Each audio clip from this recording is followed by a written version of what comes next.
안녕하세요. 여론 읽는 사람들 20편 MC를 맡은 BNR 엄경영 사장입니다. 법무인 덕민의 황민호 변호사입니다.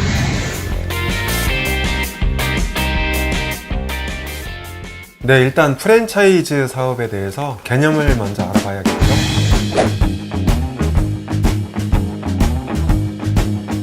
황 변호사님, 프랜차이즈가 뭔가요? 프랜차이즈 개념은 가맹사업법에 그대로 나와 있습니다. 제가 한번 읽어볼게요. 가맹사업이라 함은 가맹본부가 가맹점 사업자로 하여금 자기의 상표, 서비스표, 상호, 간판, 그 밖에 영업표지를 사용하여, 그러니까 자기의 그런 영업표지가 있거든요. 서비스표랄지 뭐 어떤 뭐 상표가 있지 않겠습니까? 그걸 사용을 허락하는 겁니다. 함부로 사용할 수 없거든요. 함부로 사용하면 상표법 위반이 되기 때문에 형사처벌되기도 하고 당연히 민사상 손해배상 책임지긴 하는데, 내가 등록한 주지의 상표를 사용하도록 허락해 주는 게 첫 번째 요건입니다. 상표권, 그렇죠. 쉽게 말하면 상표권인 그렇죠. 거죠. 상호죠. 네, 상호. 두 번째는 일정한 품질 기준이나 영업 방식에 따라 상품 또는 용역을 판매하도록 함과 아울러 이에 대한 경영 및 영업 활동 등에 대한 지원 교육과 통제를 하며, 이게 두 번째인데요. 특히 지원 교육 통제입니다. 그러니까 프랜차이즈는 만들어지기 팔고 끝나는 게 아니라 지속적으로 지원도 해야 되고요. 그 다음에 교육도 시켜야 되고. 프랜차이즈는 교육 사업이라는 얘기, 심지어 얘기가 있을 정도로. 그 다음에 가장 중요한 통제가 있어요, 통제. 이게 기본적으로 개념 내재적으로 통제가 있기 때문에 뒤에 나오겠지만은 갑을 논쟁이 나오는 거고, 갑질 논란이 나오는 거고. 근데 통제가 없을 수가 없어요. 자기 멋대로 하게 되면 그거는 프랜차이즈가 아니에요. 그러니까 서울에서 팔든 제주도에서 팔든 맛은 항상 똑같아요. 균일한 맛을 지켜야 돼요. 그 다음에 가격은 조금 뭐 다른 지방마다 차이가 있을 수 있겠지만 기본적으로는 가격도 똑같아야 돼요. 그걸 위해서는 교육해야 되고 통제가 따라야 돼요. 세 번째는 가맹점 사업자는 영업표지의 사용과 경영 및 영업활동에 대한 지원 교육의 대가로 가맹본부에 가맹금을 지급하는. 그러니까 프랜차이즈 본부가 두 가지를 줬죠. 영업표지 사용, 그래 내 상표 써.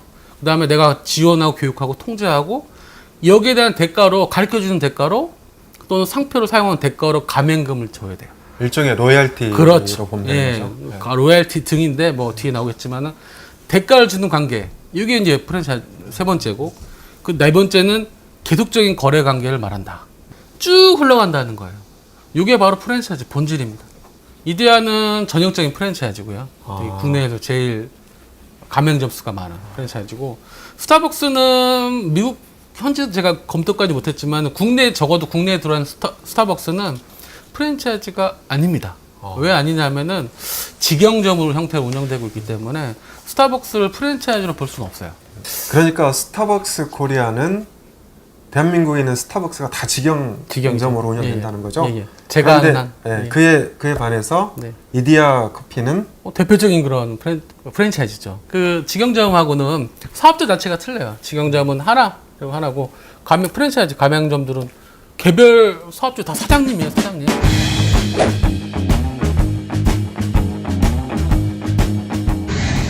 자, 그러면 최근에 프랜차이즈 갑질 논란이 경찰과 지방자치단체까지 확산되고 있는데요.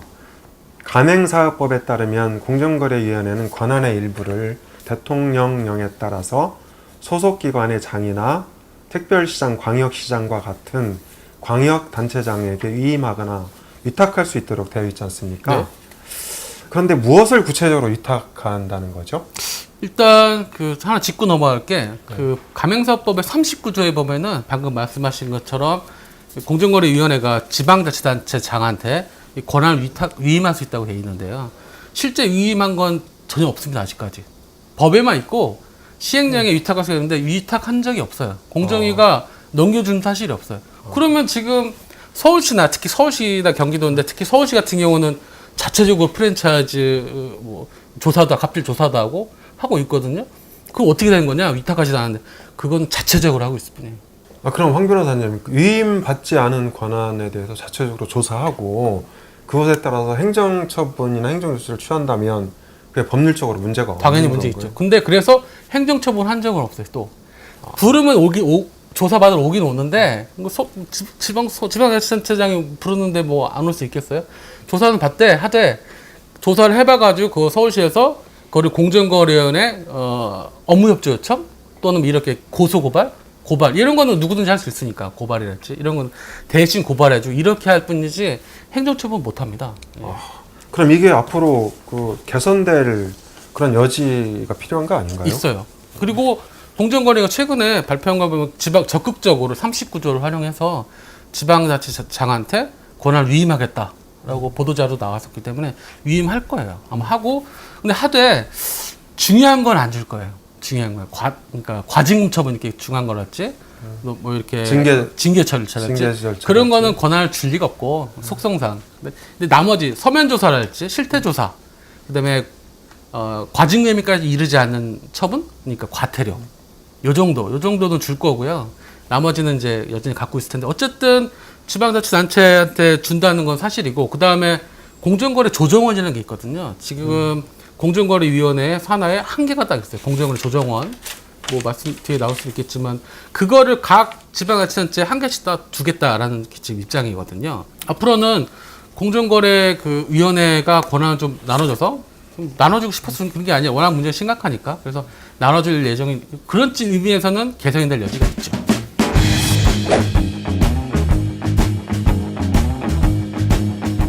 그러면 공정거래 조정원에 대해서 조금 더 구체적으로 말씀을 해주시죠.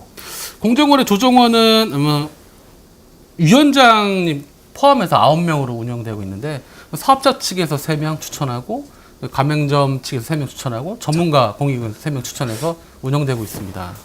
관련 규정만 보면 가맹점 사업자에게 그다지 불리하지 않을 것 같은데 왜 지금까지 갑질 논란이 끊이지 않는 거죠? 이게 핵심이죠. 핵심인데 이게 뭐 조정원이 있다고 해서 또는 협의회가 있다고 해서 뭐 갑질 논란이 완벽하게 규제된다고 보기 어렵고 이거 가서는 언제 이게 수많은 사건들이 있는데 이 조정원이 있다고 해서 협의회가 있다고 해서 다 해결이 되겠어요.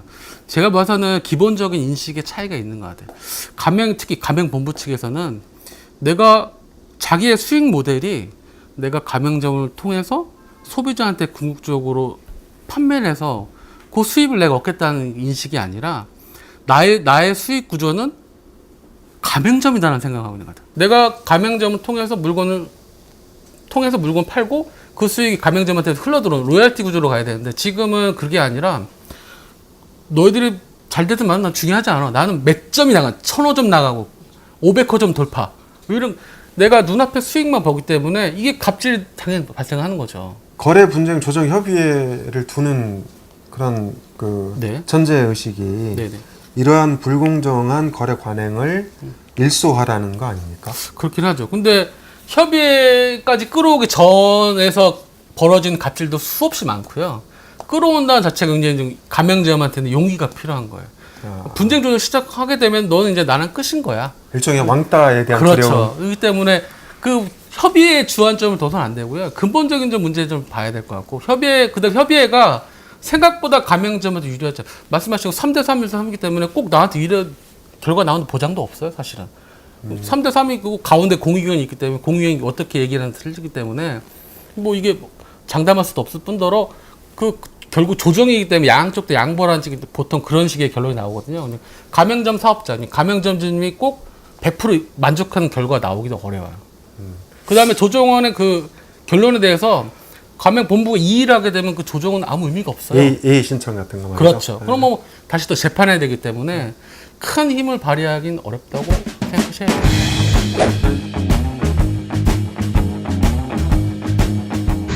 그러면 여기서 조금 더 나아가 보죠. 최근에 김상조 위원장이 프랜차이즈 협회에 3개월 내에 소위 갑질 자정안에 대한 대책을 내라고 요구한 적이 있습니다. 그런데 이러한 여건에서 갑질 조정안이 제대로 도출될 수 있을까요? 매우 어렵습니다. 매우 어렵고 이 보완 대책 마련하기도 쉽긴 한데 기본적으로는 인식이 좀 변화돼야 되고 그 다음에 구조가 지금은 옛날에는 이게 현금 매출이 있었기 때문에 이게 가맹점이 이제 누락하지 않을까. 그것 때문에 판매된 것보다 적게 낼 수 있기 때문에 그 로열티로 못 갔거든요. 로열티 구조로. 제 생각에는 기본적인 구조적으로 로열티 구조로 가야 될 생각을 해요. 그러니까 인테리어에서 빼먹지 말고 물류에서 남겨먹지 말고 뭐 그런 식으로 피자업 같은 경우도 그러잖아요. 뭐 이렇게 우리 자회사한테 피자 만드는 소스 그래서 이런 거를 사야 되니까 강제하도록 거기서 남겨 먹거든요. 그런 거로 남겨 먹을 생각하지 말고 완전히 오픈하되 다만 너희들이 판매될 수익을 갖고 갔다 이런 식으로 좀 인식이 좀 변경돼야 갖고 그다음에 제도적으로는 지금 가맹사업이 계속 개정되고 있거든요. 가맹사업법만큼 자주 개정된 법률도 없습니다. 근데 그 개정된 이유는 이게 잘 안 돼서 그래요. 내가 법이 못 따라가서 현실을 못 따라가니까.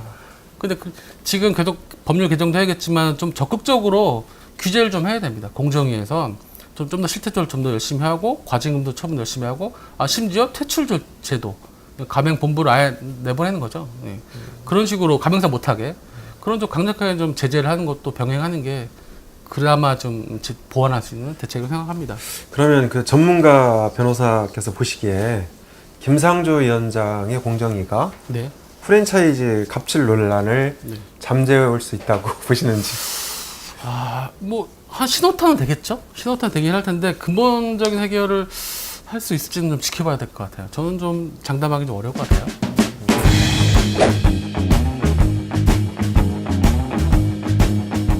그럼 변호사님, 네.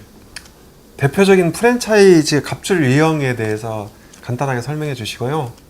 이 갑질 논란을 대표적으로 극복한 사례가 있는지 네. 간단하게 설명해 주시기 바랍니다.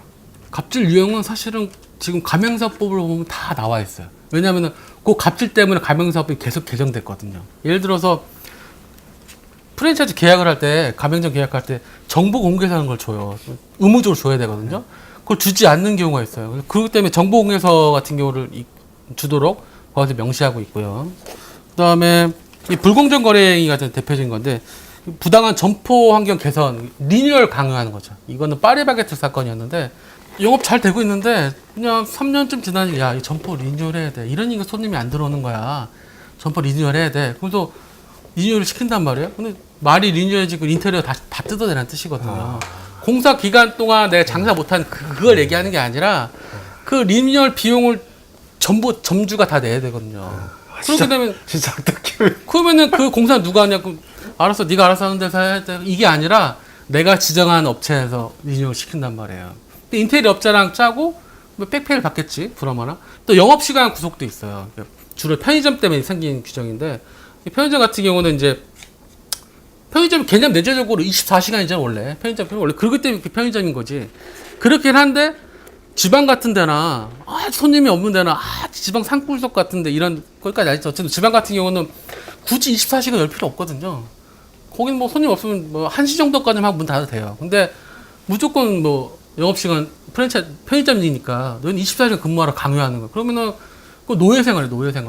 노예생활 문제가 나기 때문에 부당한 영업시간 구속도 법에 규정 그런 적이 있었고요. 편의점 그다음에 영업적 침해도 문제 봐야 돼요. 잘 되는 데 있으면은 또는 항상 본부한테 문제 제기하는 점주들이 있어요. 그러면은 그 영업지역 안에 본부가 직영점을 딱 넣어요. 그 얘 죽이려고. 또는 아니 다른 가맹점주를 넣어요. 집어넣어. 영업지역 같은 경우 이제 아무래도 그렇지 않아요? 같은 지역 안에 치킨 프랜차이즈가 2개 생기면은 매출이 떨어질 확률이 높죠. 근데 영업지역 인정 안 해주고 그 옆에 바로 세우거나 보복 출점이라고 하죠. 이런 게 하거나 그런 경우도 많이 있었고요. 가맹 갱신 제도가 있는데 갱신을 안 해주는 경우가 있어요. 트집 잡아가서 가맹을 체결할 때 뭐 5년, 10년 계약하는 게 아니라 보통 2년 계약하거든요. 2년이면 자기 투하 자본을 회수할 수가 없어요. 적어도 5년 정도는 해야 인테리어비, 뭐 보증금, 네, 인건비, 뭐 감가상각 다 있기 때문에 적어도 5년 정도는 해야 되는데 2년 만에 내보내는 거죠. 갱신을 안 해주는 경우. 이런 경우 대표적인 갑질 사례들이고 극복한 경우가 있느냐? 가맹점주들이 많죠. 소송에서 가맹본부가 지는 경우가 허다합니다. 워낙 잘못을 많이 하니까. 근데 다시 한번 뭐 말씀드리지만은 그렇게 소송까지 끌고 왔다는 뜻은 그 끝났다는 거예요. 가맹점 거의 다 못하는 거고 소송했는데 누구 어떻게 뭐 되겠어요? 어떻게든 내보내려고 하겠지. 그다음에 일단 소송 들어오게 되면 이기는 경우도 비일비재합니다. 가맹 워낙 잘못한 많았기 때문에. 최근에는 피자헛 같은 경우에 어드민 피라 그래서 그 부당이득 반환 청구 소송한 게 있거든요. 점주님들이 아마 80명 정도 모여서 소송을 하셨는데 피자헛이 다 배상했어요. 부당이득 반환 배상했기 때문에. 그건 뉴스가 많이 됐었죠. 그렇죠. 예. 그렇기 때문에 그다음에 물건 강제하는 경우 있어요. 꼭 치킨 같은 경우는 뭐 내 물건만 써라. 공산품 같은 경우 치킨 맛이 통일성이 중요하다고 말씀드렸잖아요. 통일성이 중요하기 때문에 소스나 닭 같은 걸 함부로 사서 쓰면 안 돼요. 내가 준다고 하고 내 소스 이런 것은 그건 인정을 하는데 젓가락 같은 경우 그걸 꼭 그 가맹본부가 지정한 데서 사야 될까요? 아니, 의자가 치킨마다 아무 관계 없잖아요. 근데 꼭 내가 지정한 업체에서 사라고 얘기를 하는 경우가 있단 말이에요. 왜냐? 그거는 이게 옛날에는 다 백페이 맡기해서 빼먹기 위해서 하던 건데 그런 것들은 다 대법원에서 판결해서 이제 특히 공산품이라고 하는데 공산품 같은 경우도 부당하게 거래 상대방을 구속하는 경우 이 거래 상대방은 거래를 판 사람을 구속하는 경우죠. 그럴 경우에는 이 부당하다 뭐 이런 판결이 있었기 때문에 그런 측면에서는 가맹점 사업자분들이 단결해서 많이 또 단결하지 않더라도 가맹본부의 문제점을 지적하고 시정되는 사례들은 갈수록 늘어나고 있습니다.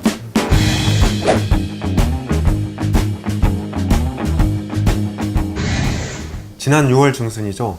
김상조 공정거래위원장이 임명될 무렵부터 BBQ 치킨의 생닭값 인상 논란이 있었죠. 결국 김 위원장의 압력으로 자진 철회하긴 했는데 그 뒤에도 피자헛 갑질 논란, 또 최근에 인기 먹방 스타 백종원의 각종 프랜차이즈 논란, 그리고 최근에 신선 설렁탕, 그렇죠? 보복 출점 이런 문제도 있었죠. 네. 그런데 왜 이렇게 요식업계 중심으로 프랜차이즈 갑질 논란이 집중적으로 부각되는 거죠? 답은 간단합니다. 우리나라 프랜차이즈 중에 요식업 비중이 압도적으로 많기 때문이에요. 어느 정도 보시나요? 가맹본부 기준으로는 75% 정도가 요식업에 집중되어 있고요. 서비스업 안 한다는 거예요. 쉬운 거. 근데 출점된 가맹점 기준으로는 45% 정도. 대부분이 프랜차이즈 요식업이기 때문에 당연히 거기서 분쟁이 많이 일어나고 그것이 당연히 드러나기 때문에 수면 위로 드러나니까 되는 거지. 서비스업이라고 갑질 없는 게 아니에요. 또 마찬가지로 갑질이 많고요.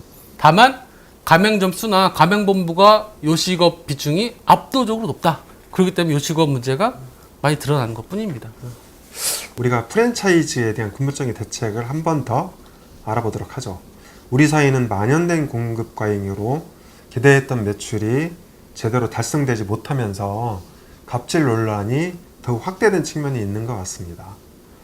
즉 구조적인 문제인 측면이 있는데요.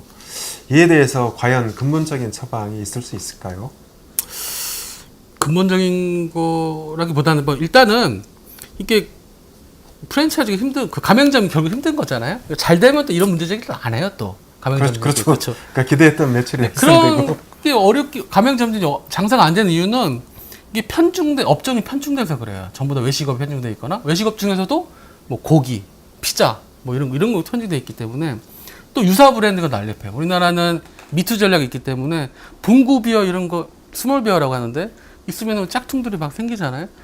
곧바로 이제 추격자들이 등장하기 때문에 이게 굉장히 어렵고요. 그다음에 가맹본부 스스로 경쟁력이 좀 뛰어 떨어져요. 제가 뭐 잘 되는 가맹본부도 있긴 하지만은 이거 맛집이니까 내가 한번 해보겠다 이런 생각이기 때문에 가맹본부 자체가 경쟁력이 취약하고 경영관리가 미흡해요. 그런 점이 있기 때문에 이런 상황에서 뛰어드는 거예요. 창업 희망자들이 뭐 퇴직해서 내가 딱히 할 건 없고 재주도 없고 근데 프랜차이즈 뛰어드는데 이걸 좀 명확히 하셔야 될 거예요. 창업 희망자들이 가맹점이 만능이 아니에요. 실패 확률이 좀 적을 뿐이지 가맹점을 해서 내가 100% 성공한다고 들어가면 안 된다니까요. 처음에 들어갈 때 사업성 있는 사업인지 이런 걸 따져보고 들어가야 됩니다. 그러니까 또 잘 된 데는 잘 되거든요. 그렇기 때문에 꼭 내가 뭐 뭐든지 만능이다 이런 생각하면 좀 곤란할 것 같고 나한테 맞는 그런 업종을 찾아 들어가야 될 거예요. 근데 마지막으로 하나 더 말씀드리고 싶은 거는 시스템적으로 가맹본부에 대해서 진입장벽을 좀 높일 필요가 있어요. 지금은 우리나라 경제 규모를 볼 때 가맹본부가 너무 많아요. 지금 3,400, 4,000개 육박하는데 미국은 제가 알기로 1,000개 정도가 있거든요. 일본도 가맹본부만 3,300개. 예. 일본도 우리보다 적거든요. 우리나라는 너무 많아요, 가맹본부가. 많다 보니까 진입 들어온 건 자유인데 자본주의 사회에서 근데 너무 부실한 애들이 들어온다는 거죠. 그러니까 가맹본부 진입장벽을 예를 들어서 이럴 수 있겠죠. 자본금 얼마 이상? 5억 이상? 하기에는 훨씬 더 어려워지죠. 지금은 5천만 원 미만이 설득 가능하니까. 또는 직영점을 좀 운영해본 가맹점, 본부가 가맹점 프랜차이즈 사업할 수 있도록 하는 방법도 있어요. 그러니까 네가 한번 해보고 직영점 5개 이상. 중국 같은 경우 그렇게 하고 있거든요. 가맹점을 일단 5개 잘 운영해보고, 직영점 5개 이상 운영해보고, 그런 가맹본부만이 프랜차이즈 사업을 할 수 있다. 그러니까 일정한 성과를 냈을 그렇죠. 경우에 한해서. 네. 그다음에 또 이건 진입장벽이고 퇴출을 조금 강화할 필요가 있어요. 이게 시정 공고 몇 번 이상 하게 되면 프랜차이즈 사업 못하게 해버리거나 이게 퇴출해버리는 거죠. 그러니까 이게 약간 조금 자본사에 맞지 않긴 한데 어쨌든 너무나 좀 문제가 많기 때문에 진입장벽을 높이고 퇴출을 문을 좀 마련을 해서 하게 되면 그나마 갑질 문제를 좀 방지할 수 있지 않을까 하는 생각입니다. 자, 그러면 이것으로 여론 읽는 사람들 20편 프랜차이즈 갑질 논란 편을 마치겠습니다. 네, 수고하셨습니다. 감사합니다. 네.